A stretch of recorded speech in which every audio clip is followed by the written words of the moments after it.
Choolaimedu educational and welfare trust சார்பாக 80வது சுதந்திர தின விழா சிறப்பாக நடைபெற்றது.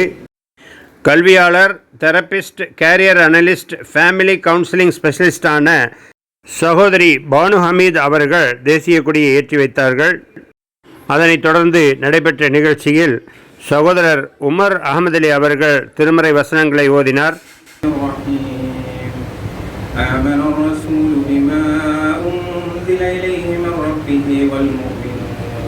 அதைத் தொடர்ந்து மாணவி சையத் அலி ஃபாத்திமாவின் சிற்றுரை இருந்தது. Tomorrow's leaders is not just a catchy slogan, it is a fundamental truth. The young mind sitting in the classrooms today will be the scientists, politicians and entrepreneurs and thinkers. அதைத் தொடர்ந்து சகோதரி பானு ஹமீத் அவர்கள் உரையாற்றினார்கள். பல லட்சக்கணக்கான மனிதர்களின் தியாகத்தின் நிழலில் நாம் இன்று சுவாசித்துக் கொண்டிருக்கிறோம். அதைத் தொடர்ந்து டாக்டர் கலீல் ரஹ்மான் அவர்கள் உரையாற்றினார்கள். பெற்றோர்களே, நண்பர்களே, சகோதர சகோதரிகளே,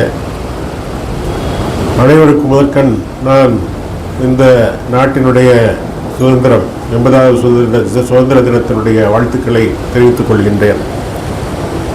ஹாப்பி இண்டிபெண்டன்ஸ் டே.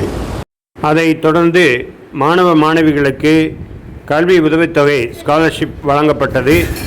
நிகழ்ச்சியில் பெற்றோர்களும் மாணவர்களும் திரளாக கலந்து கொண்டு சிறப்பித்தனர்.